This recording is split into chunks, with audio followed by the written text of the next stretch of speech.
Magandang gabi, pambungad sa ating newscast. Kasabay ng Fire Prevention Month ngayong Marso na sunog ang 4 na ward ng Philippine General Hospital. Sa kabila nito, binigyang diin naman ng Department of Health na mananatiling bukas ang lahat ng pampublikong ospital sa Kamaynilaan para tanggapin ang mga inilikas na pasyente ng PGH kung kinakailangan. Yan ang balitang A to Z ni Ian Maghanoy. Napasugod ang humigit 100 ng fire truck sa Philippine General Hospital sa Maynila kaninang hapon, ang itinuturing na pinakamalaking public modern hospital sa bansa.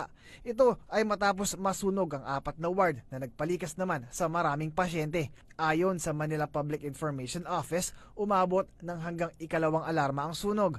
Aabot sa 180 pasyente ang inilikas sa ospital na agad namang dinala sa ilang malapit na pagamutan. Pero wala namang naitalang nasugatan o nasaktan. Sa isang pahayag, sinabi ng Department of Health na inalerto na nito ang mga public hospitals sa National Capital Region.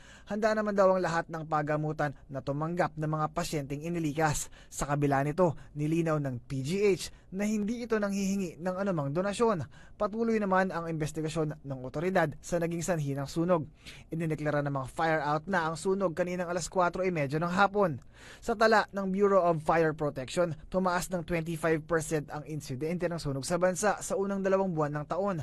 Paalala naman ng DOH sa lahat ng public hospitals, i-revise ang mga evacuation plans para mabilis maaksyonan ang paglikas sakaling magkaroon ng sunog.